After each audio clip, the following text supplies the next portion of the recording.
Lions Drag Strip, Long Beach, California. Summer of 1962. Midnight heat waves shimmer off black asphalt as banks of mercury vapor lights bathe the quarter-mile in harsh white glare. The air reeks of racing fuel, burned rubber, and ambition. In the staging lanes, a metallic blue Impala Super Sport idles with a mechanical snarl that drowns out the California crickets. Under its hood sits 409 cubic inches of cast iron controversy. The driver blips the throttle. The exhaust note explodes like artillery fire, a deep-throated roar that makes spectators' chest cavities vibrate. This is the sound that inspired Brian Wilson and the Beach Boys to immortalize an engine in song. "She's real fine, my 409." The melody would climb the charts while the engine beneath the hood climbed through the gears, leaving Ford Galaxies and Plymouth Sport Furies choking on tire smoke.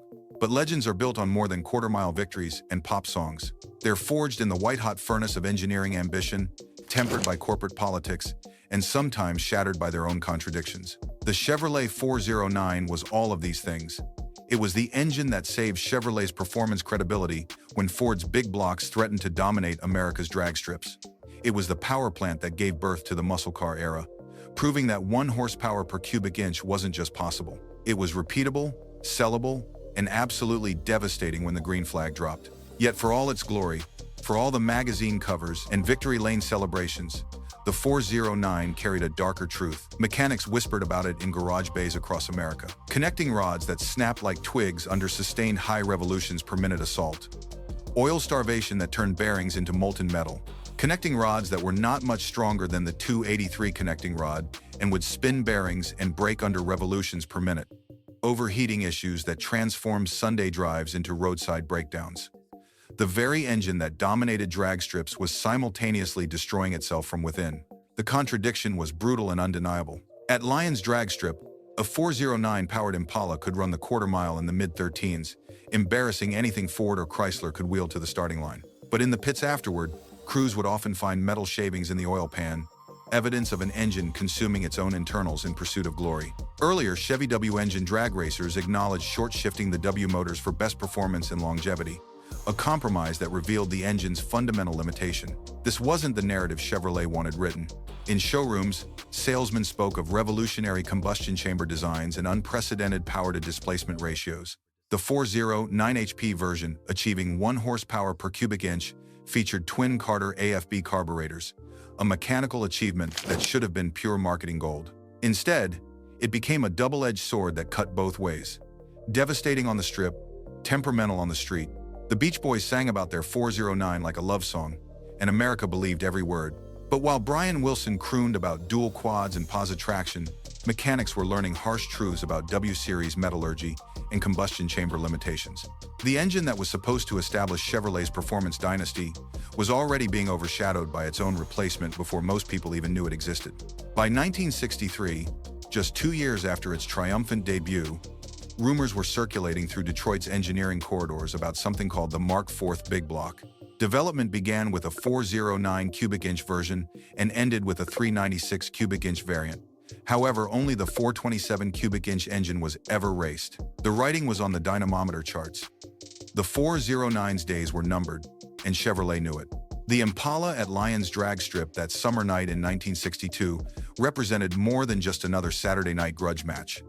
It embodied the brutal contradiction at the heart of American performance culture.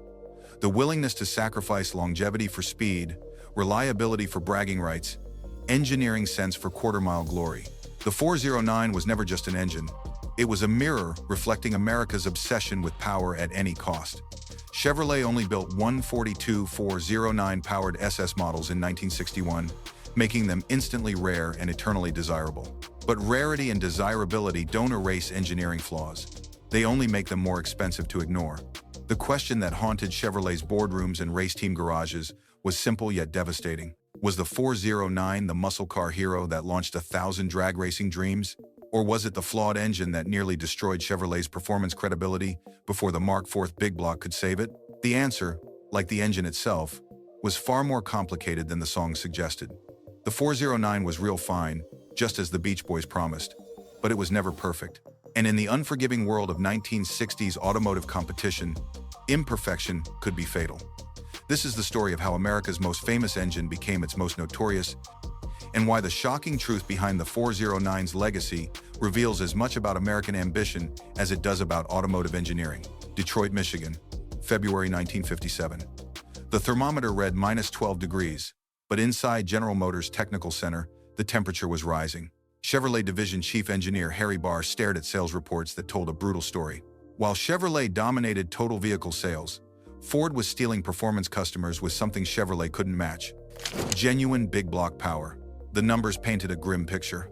Ford had introduced their 352 cubic inch FE engine in 1958 as the Interceptor Special V8, making 300 horsepower at 4,600 revolutions per minute and 395 pound-feet of torque. Chrysler wasn't standing still either. Their new B-Series big block engines were pushing similar displacement figures with the 361 and 383 cubic inch variants, making serious power in Plymouth Furies and Dodge Coronets. Meanwhile, Chevrolet's biggest engine remained the 283 cubic inch small block, an outstanding design that was being overwhelmed by sheer cubic inches. The horsepower war had begun in earnest, and Chevrolet was bringing a knife to a gunfight. Corporate executives had underestimated America's appetite for raw power. The post-war economic boom had created a generation of buyers who wanted more than reliable transportation. They wanted speed, status, and the kind of straight-line acceleration that could settle arguments at traffic lights. Ford's strategy was working. Their full-size Galaxy sedans equipped with the 352 FE could embarrass Chevrolet's flagship Impala models in stoplight confrontations across suburban America. Worse yet, Ford was making noise about bigger engines coming soon. The 390 cubic inch version was already in development, promising even more humiliation for Chevrolet. The muscle car revolution was building momentum, with the big three automakers locked in a street-fought horsepower war. But this wasn't just about bragging rights or magazine reviews. Performance capability directly translated to showroom sales, particularly among younger buyers who drove the market's most profitable segments. Chevrolet's small block V8 had revolutionized the industry when it debuted in 1955. The 265 cubic inch engine was lightweight, compact, and responsive. By 1957, displacement had grown to 283 cubic inches, and with fuel injection, it could produce 1 horsepower per cubic inch. This was remarkable engineering, but remarkable wasn't enough anymore. The market was demanding displacement, and displacement meant torque. Torque meant acceleration, and acceleration meant sales. Internal memos from Chevrolet's Warren, Michigan Technical Center revealed the depth of the crisis. Engineers calculated that even the hottest 283 cubic inch engines were giving away 75 to 100 pound-feet of torque compared to Ford's 352. In the crucial 2,000 to 4,000 revolutions per minute range, where most street driving occurred, the torque deficit was devastating. Chevrolet's legendary small block was being overpowered by brute force. The situation became more desperate when intelligence reports filtered back from Ford's Dearborn headquarters. The FE engine family was designed for growth. The 352 was just the beginning. Ford engineers had already tested 390, 406, and even 427 cubic inch variants. Their plan was clear: overwhelm the competition with progressively larger engines until no one could match their power output. Chrysler's strategy was equally aggressive. Their new B-Series engines were already displacing 361 and 383 cubic inches in 1958, with engineers openly discussing 413 and 426 cubic inch versions for racing applications. Plymouth's advertising campaigns emphasized power to move mountains, a direct challenge to Chevrolet's traditional emphasis on efficiency and handling. General Motors' corporate structure complicated Chevrolet's response. Each division maintained its own engine programs, and Pontiac, Oldsmobile, and Buick were already developing their own big block engines. Pontiac's 389 cubic inch V8 was making serious power, while Oldsmobile's 394 could generate 312 horsepower. Chevrolet couldn't simply borrow an engine from another division without significant political and financial complications. The competitive pressure extended beyond the showroom floor. NASCAR racing was becoming a crucial marketing battlefield, and Chevrolet's small blocks were struggling against Ford's 352 engines in superspeedway competition. Track victories sold cars, and Chevrolet was losing both races and customers to Ford's superior displacement advantage. Drag racing presented an even more immediate problem. The National Hot Rod Association was rapidly growing in popularity, and quarter-mile performance directly influenced street credibility. Ford's 352-powered Galaxies were running consistent 13-second elapsed times, while the hottest 283 Chevrolets struggled to break into the 14s. For a generation raised on acceleration and speed, this performance gap was unacceptable. The financial implications were staggering. Chevrolet's market share in the crucial performance segment was eroding monthly. Younger buyers, the demographic most likely to purchase options and accessories, were defecting to Ford showrooms. Internal projections suggested that without a competitive big block engine, Chevrolet could lose its overall sales leadership within 5 years. Engineering manager Harry Barr assembled a team to address the crisis. The mandate was simple yet challenging. Develop a big block V8 that could match or exceed Ford's power output while maintaining Chevrolet's traditional advantages in manufacturing cost and reliability. The engine had to fit in existing Chevrolet chassis without major modifications, and it had to be ready for production by 1958. The pressure was enormous. Chevrolet's reputation as America's performance leader hung in the balance. The company that had pioneered the modern V8 with the small block was now trailing in the very category it had created. Failure wasn't just about losing market share or engineering pride. Failure meant watching Ford claim dominance in the most important automotive segment of the post-war era. What happened next would determine whether Chevrolet could maintain its position as America's premier automaker, or whether the company would be relegated to second-tier status behind Ford's growing empire. The engineers had 18 months to save Chevrolet's performance legacy. The 409 story begins with this impossible deadline and the desperate measures taken to meet it. This was where the 409 was born, not from careful long-term planning or methodical development, but from desperation and the kind of engineering audacity that comes from having no other choice. What Chevrolet created in response to this crisis would become both a legend and a cautionary tale, an engine that would save the company's performance reputation while simultaneously revealing the dangerous limits of revolutionary design.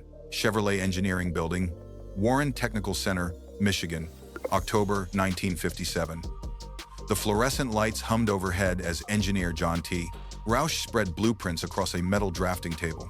The drawings revealed something that had never been attempted in American automotive history: a production V8 with its combustion chambers carved directly into the engine block rather than the cylinder heads. This was the birth moment of what would become the most notorious engine in Chevrolet history. But first came its predecessor, the 348 cubic inch W Series V8, that would teach Chevrolet both the promise and the peril of radical engine design. The engine received its W designation not from its distinctive valve cover shape, as commonly believed, but from an SAE paper written by Chevrolet engineers John T. Roush, Howard H. Curl, and Donald H. McPherson. Chevrolet was developing 3 new engines simultaneously, coded W, X, and Y, with the W design ultimately chosen for production. The engineering team faced an impossible challenge. Chevrolet needed a big block engine that could compete with Ford's 352 FE and Chrysler's new B-Series engines, but it had to fit within the same basic chassis dimensions as the small block and be manufactured on existing production lines. Conventional wisdom suggested this was impossible. Roush's team decided to prove conventional wisdom wrong. The breakthrough came with the radical combustion chamber design. Instead of a conventional bowl-type chamber in the cylinder head, the block deck was milled at a 74-degree angle, 16 degrees from perpendicular, to form an oval, wedge-shaped chamber in the top of the cylinder itself. This configuration allowed for larger bore spacing while maintaining compact external dimensions. The 348 debuted in 1958 as the Turbo Thrust 5.8 with specifications that announced Chevrolet's intentions. Displacement measured exactly 348 cubic inches through a bore of 4.125 inches and stroke of 3.250 inches. With a compression ratio of 9.50 to 1, the base engine produced 250 horsepower at 4,400 revolutions per minute. A tri-power version with 3 two-barrel Rochester carburetors boosted output to 280 horsepower. But the 348 was merely the opening act. By early 1960, Chevrolet engineers were already working on its replacement. The horsepower war was escalating faster than anyone anticipated. Ford had announced plans for a 390 cubic inch version of their FE engine. Chrysler was testing 413 cubic inch variants of their B series. Chevrolet needed more displacement, and they needed it quickly. The solution emerged from the 348's unique architecture. Unlike conventional V8 seconds where increasing displacement required extensive retooling, the W series design could accommodate larger bore and stroke dimensions within the same basic block casting.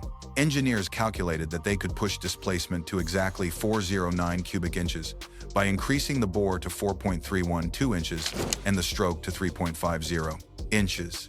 This wasn't simple mathematics. The larger dimensions required thicker cylinder walls, revised cooling passages, and a completely different crankshaft with larger counterweights that wouldn't fit in a 348 block. The connecting rods required strengthening, and the combustion chamber angles needed recalculation to maintain proper squish and quench characteristics.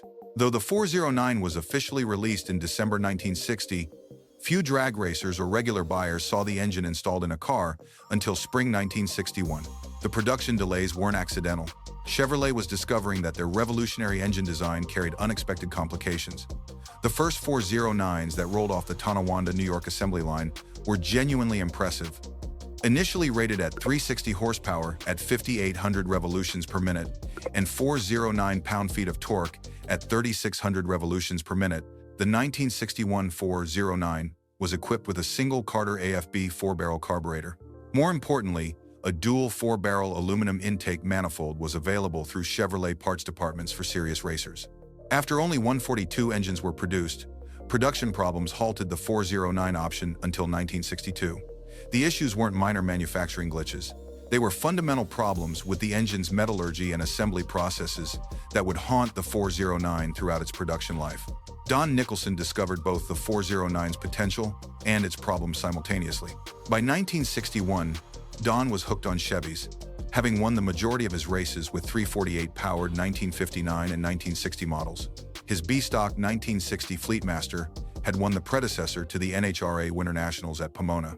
When Chevrolet offered him a factory-backed 1961 Impala with the new 409, Nicholson thought he had found drag racing perfection.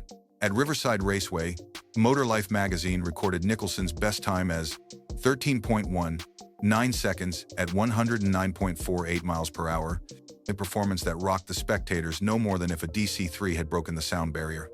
The 409 wasn't just competitive, it was devastating. But victory came at a cost that became apparent in the pits after each run. Nicholson's crew began finding metal shavings in the oil pan after hard quarter-mile passes. The connecting rods, carried over from the 348 design, weren't strong enough for sustained high revolutions per minute operation. The block's unique combustion chamber design created oil circulation problems that starved bearings during extended racing conditions. The Beach Boys released 409 in April 1962, transforming an engine designation into American folklore. Brian Wilson sang about 4-speed, dual-quad, positraction 409, capturing the essence of early 1960s performance culture. But the song also crystallized expectations that the engine itself struggled to meet consistently. The 1962 model year brought the 409's finest hour and its greatest contradiction. The 409 horsepower version featured big valve heads and a dual-quad intake manifold with a pair of Carter AFB D-Series carburetors, achieving the magical ratio of 1 horsepower per cubic inch. More than 15,000 engines were produced at Tonawanda, making the 409 widely available for the first time. Yet, even as production ramped up, engineering reports revealed disturbing trends. Motor Trend's test of a 1962 409 Impala showed a quarter-mile time of 15.31 seconds at 94.24 miles per hour with factory 3.36 gears, improving to 14.02 seconds at 98.14 miles per hour with 4.56 gears. The performance was impressive, but inconsistent. Some 409s ran like thunderbolts. Others barely outperformed a well-tuned 327 small block. The problem lay in the engine's revolutionary design. The wedge-shaped combustion chambers that allowed for compact packaging also created turbulent airflow patterns that limited high revolutions per minute breathing. The offset valve arrangement that enabled larger valve diameters also complicated port design, restricting flow at precisely the engine speeds where maximum power was needed. More critically, the 409's bottom end wasn't engineered for the punishment that 400-plus horsepower could deliver. The connecting rods were essentially the same units used in the 283 small block, adequate for moderate power levels but marginal under full throttle conditions. Main bearing journals were properly sized, but the oil delivery system couldn't maintain pressure during the sustained high revolutions per minute operation that drag racing demanded. Chevrolet's engineers knew they had created something unprecedented, an engine that could produce remarkable peak power while simultaneously destroying itself in pursuit of that power. The 409 represented both the pinnacle of W-Series development and proof that the W-Series concept had reached its engineering limits. The contradiction would define the 409's entire production life. In 1962, it dominated drag strips across America, with drivers like Nicholson, Dave Strickler, and Hayden Proffitt, proving that properly prepared 409s could embarrass anything Ford or Chrysler could field. Yet those same engines required constant rebuilding, careful maintenance, and conservative tuning to survive even moderate street use. This was the shocking truth that Chevrolet's marketing department never mentioned in their advertisements. The 409 wasn't just a high-performance engine. It was a mechanical time bomb that offered incredible performance in exchange for accepting catastrophic unreliability. America's most famous engine was also its most temperamental, a reality that would become impossible to ignore as the horsepower war escalated and the competition grew stronger. Pomona Drag Strip, California, March 1963. The NHRA Winter Nationals. Dave Strickler's factory-backed 409 Chevrolet had just turned a stunning 12.83 elapsed time at 110 miles per hour, annihilating the superstock field. But as Strickler coasted to the return road, his engine was already writing its own death warrant. In the oil pan, microscopic metal particles swirled like automotive snow, evidence of connecting rods and bearings grinding themselves into oblivion. This was the cruel paradox of the 409. The harder it ran, the faster it died. The engine that could deliver knockout punches on the quarter mile was simultaneously throwing haymakers at its own internal components. What Chevrolet had created wasn't just a high-performance engine, it was a mechanical kamikaze that traded longevity for glory. The problems began with the engine's most revolutionary feature, the combustion chamber design. The block deck was milled at 74-degree angle, 16 degrees from perpendicular, to form an oval, wedge-shaped chamber in the top of the cylinder itself. This configuration required pistons unlike anything used in conventional Vate seconds. They were tall, heavy, and featured compression crowns that extended deep into the cylinders. The weight penalty was devastating. While small block Chevrolet pistons weighed approximately 400 grams, 409 pistons tipped the scales at over 600 grams. The additional reciprocating mass created inertial forces that the connecting rods couldn't handle under sustained high revolutions per minute operation. The connecting rods were not much stronger than the 283 connecting rod and would spin bearings and break under revolutions per minute. The oil circulation system compounded the reliability crisis. The W-Series block's unique architecture created oil flow patterns that worked adequately at moderate engine speeds, but failed catastrophically under racing conditions. Unlike conventional Vate seconds where oil pressure remained relatively stable across the revolutions per minute range, the 409's pressure would drop precipitously above 5,500 revolutions per minute, starving bearings precisely when they needed lubrication most. Mechanics discovered this the hard way. At drag strips across America, crews would pull oil pans after hard runs to find bearing material that looked like metallic confetti. The main bearings, tasked with supporting a forged steel crankshaft under enormous loads, would overheat and begin to dissolve into the oil supply. The connecting rod bearings, smaller and more vulnerable, would fail even faster. The competition wasn't standing still, while Chevrolet struggled with 409 reliability issues. Ford's 406 cubic inch FE engine, introduced for 1962, produced 405 horsepower and featured a conventional combustion chamber design that didn't require the heavy pistons that plagued the 409. More ominously, Ford engineers were openly discussing plans for a 427 cubic inch version that would make the 409's power advantage temporary. Chrysler's response was even more aggressive. The 413 cubic inch max wedge engine debuted in 1962 with 410 horsepower in base form and 420 horsepower with ram induction. Unlike the 409's temperamental nature, the max wedge engines were proving remarkably durable in both drag racing and NASCAR competition. General Motors offered the Chevy 409 and Pontiac 421, but the corporation had decided to get out of racing entirely. The 1963 racing season exposed the 409's limitations in brutal fashion. NASCAR had restricted engines to a maximum displacement of 427 cubic inches, but the 409's W-Series architecture couldn't effectively grow beyond its current size without major redesign. For the 1963 season, NASCAR engines were restricted to using a maximum displacement of 427 cubic inch 7.0 liter and using only 2 valves per cylinder. More devastating was NASCAR's effective ban on multiple carburetor setups, the very configuration that gave the 409 its power advantage. Without dual quad carburation, the 409's unique combustion chamber design became a liability rather than an asset. The engine that had dominated early superstock drag racing suddenly found itself neutered in the sport that mattered most for manufacturer prestige. Ford's engineers had anticipated these rule changes and designed their FE engines with single 4-barrel carburation in mind.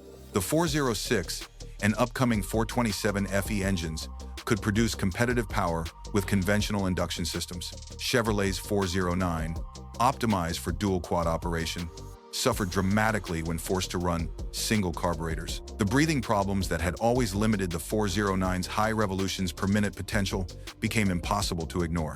The offset valve arrangement that enabled the engine's compact packaging also created port shapes that restricted airflow at precisely the engine speeds where maximum power was generated. While Ford's 427 could breathe effectively to 6,500 revolutions per minute and beyond, the 409 began to suffocate above 5,800 revolutions per minute. Chevrolet's internal testing revealed the scope of the problem. Dynamometer runs showed that 409 engines could produce their rated power output, but only for limited periods. Extended full throttle operation resulted in oil pressure loss, bearing failure, and connecting rod breakage. The engine that was supposed to establish Chevrolet's performance supremacy was instead proving that revolutionary design and reliable operation were often mutually exclusive. The street reality was equally harsh. Owners who bought 409-powered Impalas, expecting trouble-free performance, instead encountered engines that required constant maintenance and careful operation. The high compression ratios that enabled peak power also created detonation problems with pumped gasoline. The heavy pistons that were necessary for the combustion chamber design also created vibration issues that affected long-term durability. By late 1963, the whispers in Chevrolet's engineering corridors had become open discussions about replacement. The 409 had served its purpose by keeping Chevrolet competitive during the critical 1962 and 1963 model years, but its fundamental limitations made it unsuitable for the future. Ford's upcoming 427 engines and Chrysler's proven max wedge designs were exposing the 409's weaknesses with increasing frequency. The engine that had inspired a Beach Boys hit song was becoming an embarrassment in the very racing series where it was supposed to prove Chevrolet's superiority. The 409 wasn't just losing races, it was losing credibility. And in the brutal world of 1960s automotive competition, credibility was everything. The notorious reputation that would follow the 409 for decades was being written in oil-stained pit areas and broken connecting rods across America's racetracks. The writing was carved in aluminum intake manifolds and etched in cracked connecting rods. By late 1963, Chevrolet's engineers weren't debating whether to replace the 409. They were racing against time to ensure its replacement arrived before the engine's notorious reputation destroyed the company's performance credibility entirely. The writing was carved in aluminum intake manifolds and etched in cracked connecting rods. By late 1963, Chevrolet's engineers weren't debating whether to replace the 409. They were racing against time to ensure its replacement arrived before the engine's notorious reputation destroyed the company's performance credibility entirely. General Motors Design Center, Warren, Michigan, January 1964. The boardroom fell silent as division engineer Dick Kynath spread dynamometer charts across the mahogany conference table. The data told a story that no one wanted to hear, but everyone knew was true. The 409 W Series engine, Chevrolet's answer to Ford's big block challenge, was already obsolete. The numbers were devastating. The engine was available through mid-1965 when it was replaced by the 396 cubic inch, 6.5-liter, 375 horsepower Mark IV big block engine. But the replacement program had actually begun 2 years earlier. Born from the recognition that the 409's fundamental design limitations couldn't be engineered away, Ford's 427 FE engine had changed the rules of engagement. Where the 409 struggled to breathe above 5,800 revolutions per minute, Ford's new big block could pull cleanly to 6,500 revolutions per minute and beyond. Where the 409's heavy pistons and weak connecting rods created reliability nightmares, Ford's 427 featured lightweight pistons and robust bottom-end components that could withstand punishment that would destroy a 409 in minutes. The competitive gap became impossible to ignore during the 1964 racing season. At drag strips across America, 427 Ford Galaxies were consistently running quarter-mile times that 409 Chevrolets couldn't match. The Ford engines weren't just faster, they were doing it repeatedly, without the catastrophic failures that had become synonymous with highly tuned 409s. Chevrolet's response was already taking shape in the same Warren Technical Center where the 409 had been conceived. The big block 427 was part of the Mark IV makeover that brought about the new 396 for the 1965 model year. But this wasn't simply a larger version of existing technology. It was a complete reimagining of what a big block V8 could be. The Mark IV design philosophy rejected everything that made the 409 unique. Gone was the angled block deck and in-block combustion chambers. Gone were the offset valves and W-shaped valve covers. Gone was the compromised oil circulation system that had killed so many racing engines. In their place came conventional combustion chambers in the cylinder heads, straightforward valve placement, and an oil circulation system designed for sustained high revolutions per minute operation. The engineering differences were profound. Where the 409 required heavy pistons with tall compression crowns, the Mark IV used lightweight pistons with conventional dome shapes. Where the 409's connecting rods were marginal adaptations from the small block family, the Mark IV featured massive forged steel rods designed specifically for high-power applications. Where the 409's oil system failed under racing conditions, the Mark IV maintained pressure to redline and beyond. The displacement strategy revealed Chevrolet's desperation to distance itself from the 409's problems. Rather than matching the 409's displacement exactly, the initial Mark IV engine displaced 396 cubic inches through a bore of 4.094 inches and stroke of 3.760 inches. It had a bore by stroke of 4.094 inch by 3.760 inch and produced 375 brake horsepower at 5,600 revolutions per minute and 415 pound-feet of torque at 3,600 revolutions per minute. The performance difference was immediate and crushing. The solid lifter version was capable of being operated in the upper 6,000 revolutions per minute range, and when installed in the 1965 Corvette, was factory rated at 425 horsepower. This was power that the 409 could theoretically match, but couldn't sustain without destroying itself. By February 1965, sales dwindled down to 2,828 in 1965 due to the 409 option ending around February of 1965. This was the last year for the 409. It was replaced by the 396. The transition happened so quickly that many dealers found themselves with 409 engines in inventory that customers no longer wanted. Word had spread through the performance community that Chevrolet's new big block was not just more powerful than the 409, but infinitely more reliable. The drag racing community abandoned the 409 with startling speed. Don Nicholson, who had campaigned 409-powered Chevrolets since 1961, switched to the new Mark IV engines as soon as they became available. Dave Strickler, another 409 veteran, reported that his first Mark IV-powered Chevrolet ran times that his best 409 could never achieve while requiring a fraction of the maintenance and rebuilding. The NASCAR defection was even more brutal. The mystery engine made far more horsepower than its big block 60s contemporaries like the 427 FE Ford, but nearly all failed either in qualifying, practice, or the 500-mile race. But when Chevrolet returned to NASCAR with Mark IV engines, they finally had power plants that could not only match Ford's speed, but survive 5 to 100 miles of superspeedway punishment. The 409's obsolescence became complete when Chevrolet introduced the 427 cubic inch version of the Mark IV for 1966. This engine delivered everything the 409 had promised but never consistently achieved: massive torque, sustained high revolutions per minute power, and the reliability necessary for both street driving and racing competition. The 427 Mark IV could produce 425 horsepower in L72 solid lifter form, power that would have been unthinkable with 409 architecture. The irony was bitter and unavoidable. The engine that had saved Chevrolet's performance reputation was now damaging it. Mechanics across America knew the truth about 409 reliability, and that knowledge was spreading to customers who expected their high-performance engines to actually perform reliably. The 409 had become a liability masquerading as a legend. Although finding parts for an engine that ended production in 1965 might seem like a chore, in reality, the 348 409 is a transitional engine that shares design characteristics with small block and newer big block engines, many of whose parts bolt into the 348 409 with few or no mods. This parts compatibility was perhaps the 409's most lasting legacy. It had bridged the gap between Chevrolet's small block past and big block future, but it had done so at enormous cost. For an engine immortalized in song and celebrated in automotive folklore, the 409's actual career was shockingly brief: 5 years of production, with the final 2 years representing little more than inventory clearance as Chevrolet transitioned to superior technology.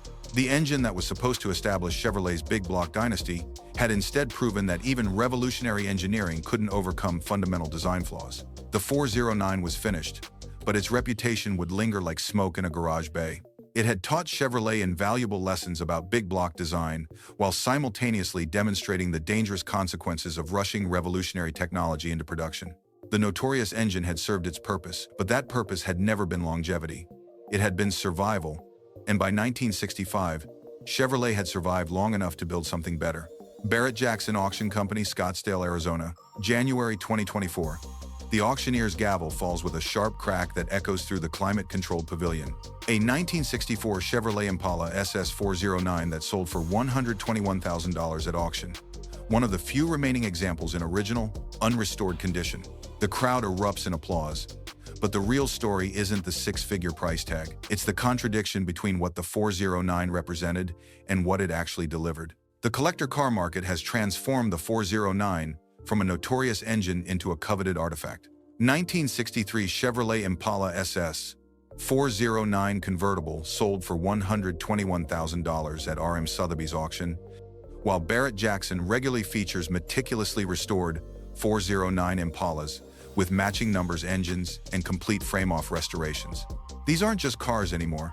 They're time machines selling dreams of an era when horsepower was king and engines had personalities as distinctive as fingerprints. But the prices tell only half the story. The restoration reality reveals the rest. A 1963 Chevrolet Impala SS underwent a 3-year rotisserie restoration completed in 2023, with the engine receiving a full professional rebuild to 425 HP specifications.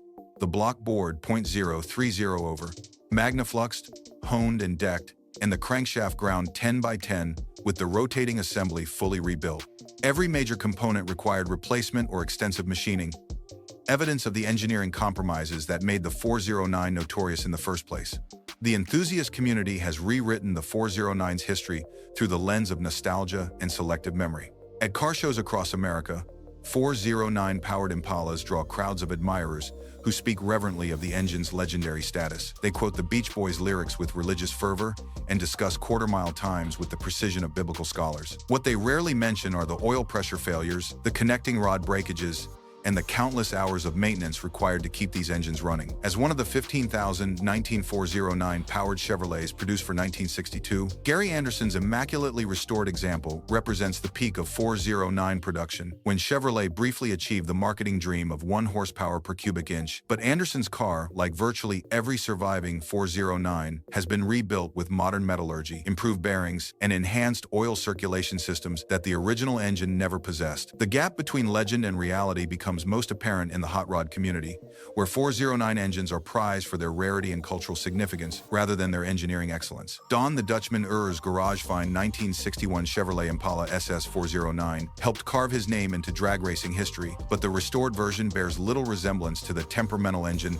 that struggled through the 1960s racing seasons. Modern 409 restorations routinely incorporate modifications that Chevrolet's engineers wish they could have implemented originally. Improved oil pump designs, strengthened connecting rods, and better piston metallurgy transform these engines into the reliable power plants they never were when new. The restored 409s that grace concours events and cruise nights represent what the engine should have been, not what it actually was. The market values reflect this transformed reality. The 360 brake horsepower model had 1 4-barrel carburetor, the 380 brake horsepower model had 3 2-barrels, and the really hot 409 brake horsepower V8 had dual 4 barrels and 11-to-1 compression, plus solid lifters, costing about $500 when new.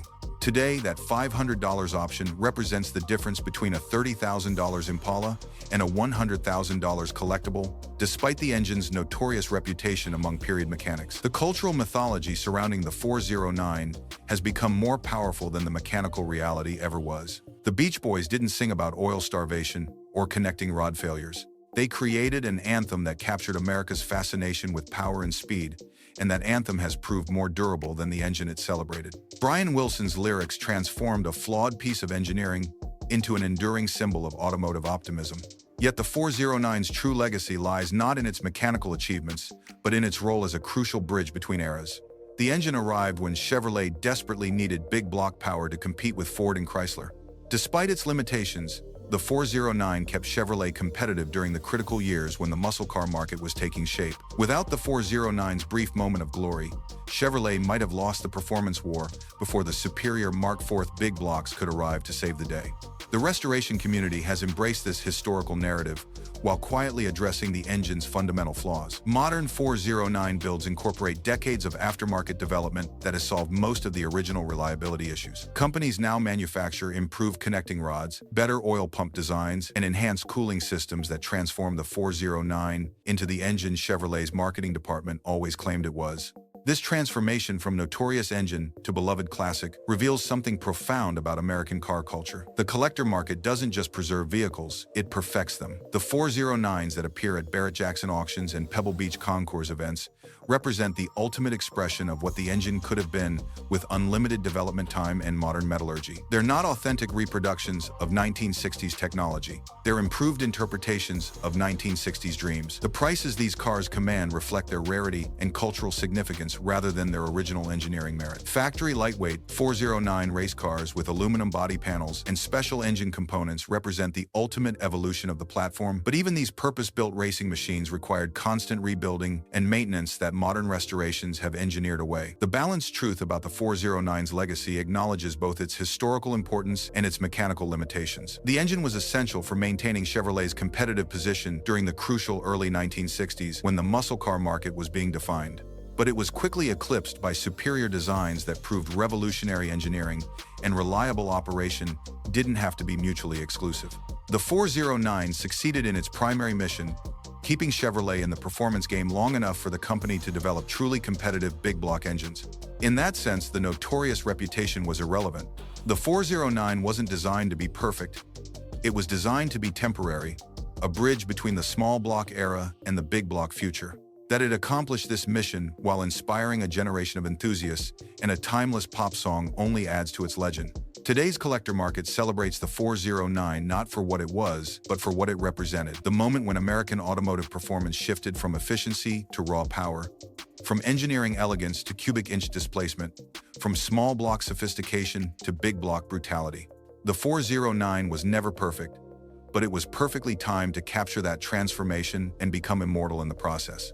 Chevrolet service departments across America discovered the 409's notorious reputation through daily experience rather than engineering reports. Service managers found themselves ordering connecting rod sets in bulk quantities unprecedented for any previous Chevrolet V8. The warranty claims told a consistent story, bearing failures between 15,000 and 25,000 miles, connecting rod breakage during normal acceleration, and oil pressure drops that preceded catastrophic internal damage. The service bulletins that filtered through Chevrolet's dealer network painted a grim picture masked in technical language. Bulletin recommendations included more frequent oil changes, specific break-in procedures that owners rarely followed, and revolutions per minute limitations that contradicted the engine's performance marketing. Service technicians learned to identify impending 409 failures by sound alone, the telltale knock of worn bearings preceded by gradually dropping oil pressure readings. Warranty repair costs became a significant expense category for Chevrolet dealerships. The typical 409 bearing replacement required complete engine disassembly, often revealing additional damage to crankshaft journals and cylinder walls. Unlike small block Chevrolet engines where bearing failures were isolated incidents, 409 problems followed predictable patterns that suggested fundamental design limitations rather than manufacturing defects or owner abuse. The contradiction became most apparent in urban dealerships serving performance-oriented customers. The same enthusiasts who celebrated their 409-powered Impalas at weekend drag strips would return Monday morning with oil pressure problems and internal engine noise. Service departments developed informal protocols for managing these repeat customers, often recommending engine rebuilds with aftermarket components that address the original design weaknesses. Experienced mechanics learned to differentiate between normal wear patterns and the specific failure modes that characterize 409 engines. The heavy pistons created distinctive wearing patterns on cylinder walls. The oil circulation problems left telltale deposits in specific areas of the engine block. The connecting rod failures produced metal fragments with characteristics unlike those found in other V8 engines. The financial impact extended beyond warranty coverage. Customers who experienced multiple 409 failures often traded their vehicles rather than invest in additional repairs, creating negative equity situations that affected dealership profitability. The engines that were supposed to generate customer loyalty through superior performance instead created skepticism that influenced purchasing decisions for years afterward. Service departments also discovered that 409 engines required specialized knowledge that differed from conventional V8 repair procedures. The unique combustion chamber design demanded specific machining techniques. The oil system modifications needed to address circulation problems required parts and procedures not covered in standard service manuals. Mechanics who mastered 409 repair work became valuable specialists within their dealerships, but their expertise represented knowledge that should have been unnecessary for a properly engineered production engine. Don Nicholson earned his nickname Dino Don after he was one of the first drivers to use a chassis dynamometer on his cars in the late 1950s. But by 1961, his scientific approach to drag racing revealed the brutal truth about 409 reliability. Nicholson's transition from 348 to 409 power should have represented pure advancement. Instead, it became an expensive education in the economics of engine destruction. The financial reality of campaigning 409-powered race cars shocked even experienced professionals. The National Hot Rod Association estimates he won 90% of his match races, but victory came at costs that would have bankrupted lesser racers. Nicholson's crew chief documented rebuild intervals that averaged every 6 to 8 race meetings during the 1962 season, a maintenance schedule that consumed more money than prize winnings could cover. The connecting rod failures that plagued Street 409s became catastrophic in racing applications.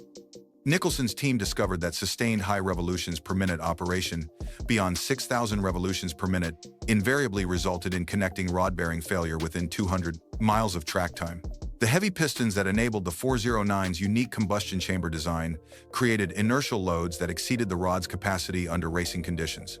Dave Strickler's experience with the famous Jenkins and Strickler 1963 Z11 Impala provided additional evidence of the 409's fundamental limitations. The famous Bill Jenkins-Dave Strickler 1963 Z11 Impala was one of the first such race car restorations.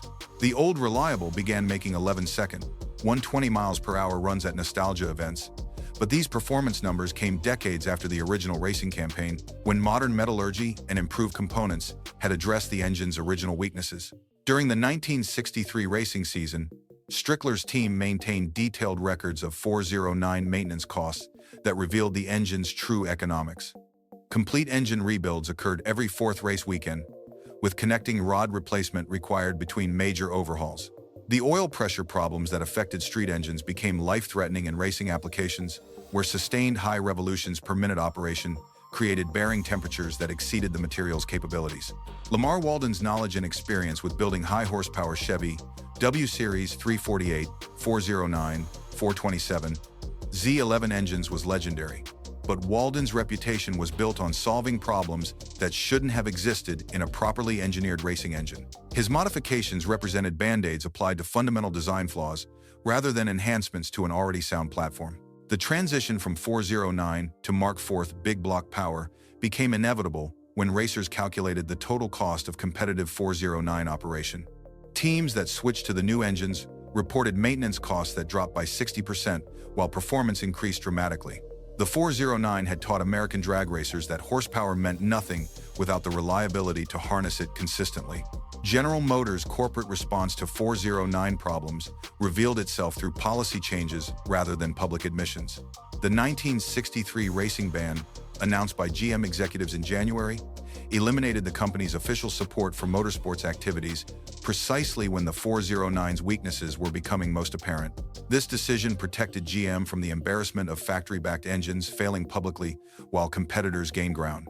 The Mark IV Big Block Development Program received unprecedented funding allocation beginning in 1962, indicating corporate recognition that the 409 represented a temporary solution rather than a long-term strategy. Engineering resources were redirected from 409 refinement toward completely new engine architecture, suggesting that management understood the fundamental limitations couldn't be resolved through incremental improvements. GM's warranty policy modifications during the 409 production period provided additional evidence of corporate awareness. Standard powertrain warranties remained unchanged, but internal dealer bulletins recommended more conservative break-in procedures and maintenance schedules specifically for 409-equipped vehicles. These recommendations acknowledged reliability concerns without admitting design defects that could trigger legal liability. The rapid transition timeline from 409 to Mark IV engines reflected corporate urgency that went beyond normal product development cycles. Traditional GM engine programs required 4 to 5 years from concept to production. The Mark IV reached showrooms within 3 years of initial development, indicating emergency prioritization that suggested the 409's problems threatened Chevrolet's competitive position more seriously than public statements acknowledged.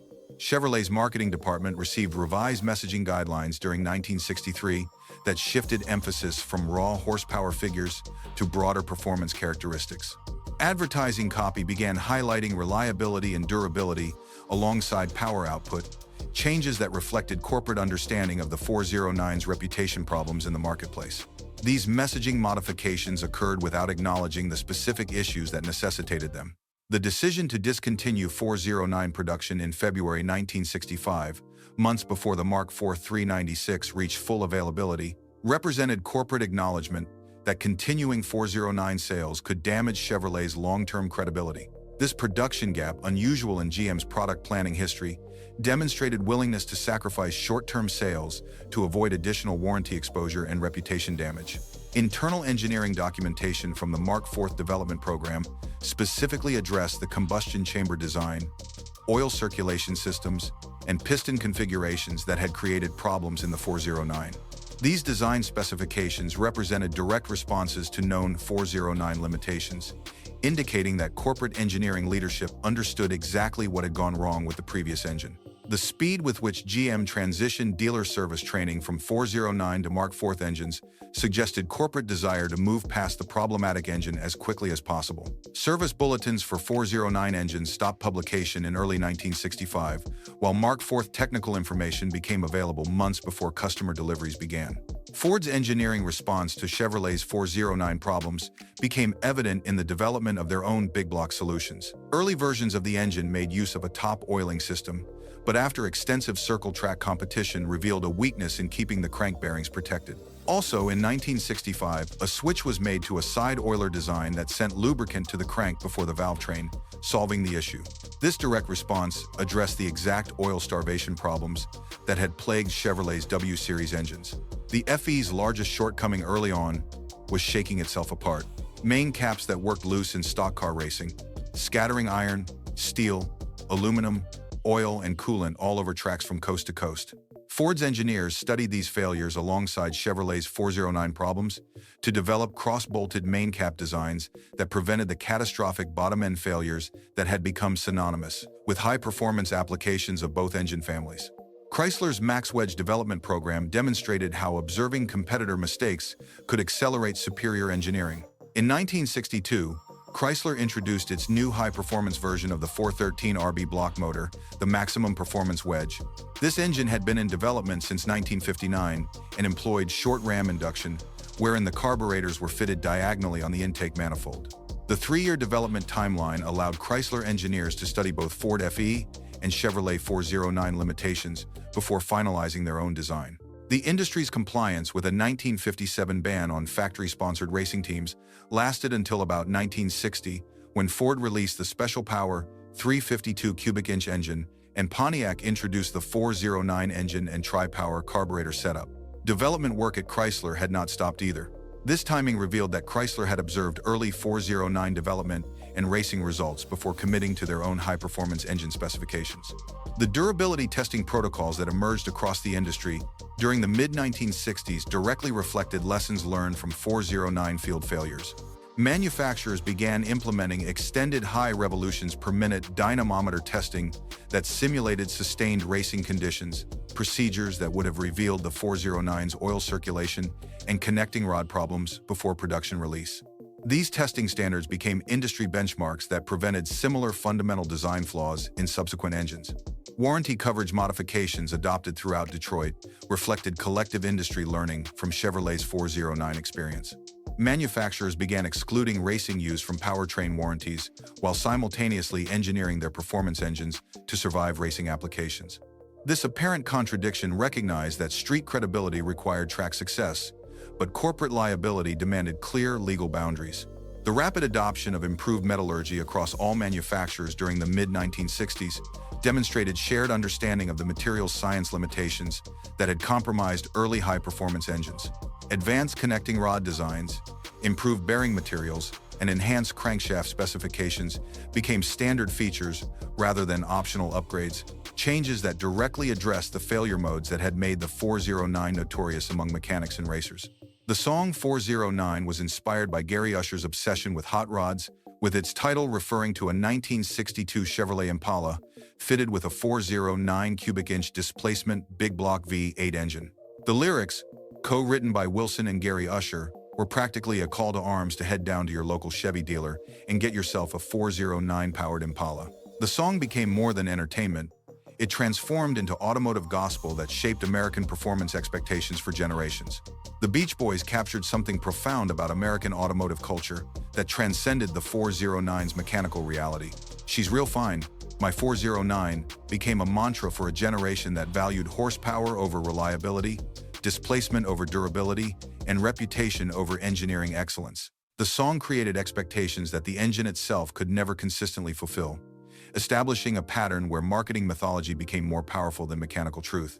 The 409's cultural impact extended far beyond its 5-year production run.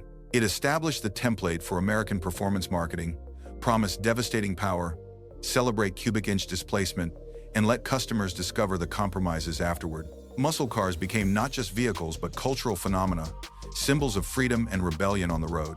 The 409 pioneered this transformation from transportation to cultural statement. The engine's role in automotive mythology reveals how Americans romanticize flawed heroes more readily than perfect machines. The 409's notorious reputation for unreliability became part of its legend rather than a detraction from it. Enthusiasts celebrated the engine's temperamental nature as evidence of its racing pedigree, transforming mechanical problems into badges of authenticity that separated true performance enthusiasts from casual drivers. This cultural alchemy transformed engineering failures into folklore. The connecting rod breakages became stories of pushing limits. The oil starvation problems became evidence of racing DNA. The constant rebuilds became rituals of dedication that proved ownership worthiness. American car culture had learned to embrace mechanical drama as entertainment, a perspective that would define performance expectations for decades. The 409's influence on American performance culture extended beyond Chevrolet showrooms. It established the precedent that raw power justified any compromise, that cubic inches mattered more than refinement, and that temperamental behavior indicated authenticity. These cultural values shaped consumer expectations and manufacturer responses throughout the muscle car era and beyond. The mythology surrounding the 409 proved more durable than the engine itself. While production ended in 1965, the cultural legacy persisted through decades of restoration projects, car show conversations, and nostalgic remembrances that consistently emphasized the engine's legendary status while quietly glossing over its mechanical shortcomings. The 409's final assessment requires confronting an uncomfortable truth. It succeeded spectacularly at everything except being a reliable engine. Production numbers tell the story of rapid rise and precipitous decline, from 142 engines in 1961 to over 15,000 in 1962, then collapsing to 2,828 in 1965 before disappearing entirely. These figures represent more than market dynamics. They document the life cycle of an engine that burned bright and died young. The documented performance data reveals the contradiction at the heart of the 409's reputation. Quarter-mile times consistently placed 409-powered vehicles among the fastest production cars of their era, yet maintenance records showed rebuild intervals that would bankrupt most enthusiasts. The engine that could embarrass Ford Galaxies and Plymouth Sport Furies on Saturday night required complete overhauls by Monday morning. Warranty claim statistics from Chevrolet dealerships during the 409's production years painted a grim picture masked by corporate discretion. Service departments learned to stock connecting rod assemblies in quantities unprecedented for any previous Chevrolet engine. The pattern of failures was so consistent that experienced mechanics could predict component failure based on mileage and driving conditions with disturbing accuracy. The transition to Mark IV big block engines provided the ultimate proof of the 409's limitations. The 396 cubic inch Mark IV produced 375 horsepower with significantly better reliability than the 409's peak output of the same power figure. The 427 Mark IV delivered 425 horsepower with maintenance intervals that made the 409's requirements seem medieval. The replacement engines didn't just match the 409's performance, they exceeded it while solving every fundamental problem that had made the W Series notorious. Yet the 409's flawed nature became the foundation of its enduring appeal. As symbols of freedom and rebellion, muscle cars represented more than transportation. The 409 embodied this philosophy perfectly. It rejected conventional wisdom about reliability and engineering restraint in favor of maximum impact and immediate gratification. American automotive culture embraced this trade-off because it reflected broader cultural values about risk, reward, and the acceptable cost of achievement. The collector car market's treatment of 409-powered vehicles demonstrates how time transforms notorious reputations into desirable characteristics. Auction results consistently show 409 Impalas commanding premium prices over more reliable contemporaries, suggesting that mechanical drama adds value rather than detracting from it. Restoration shops report that customers specifically seek the authenticity of 409 ownership, despite full knowledge of the engine's maintenance requirements. This market behavior reveals something profound about American automotive culture. Perfection is forgettable, but flawed greatness becomes immortal. The 409 earned its place in automotive history, not despite its problems but because of them. The engine's notorious reputation created stories worth telling, experiences worth remembering, and legends worth preserving. The 409's legacy transcends its mechanical achievements or failures. It represents the moment when American automotive culture chose drama over dependability, mythology over mechanical excellence, and unforgettable experiences over perfect engineering. In making that choice, the 409 defined what American performance culture would become for generations. The 409 was real fine, but it was never perfect, and that's what makes it notorious.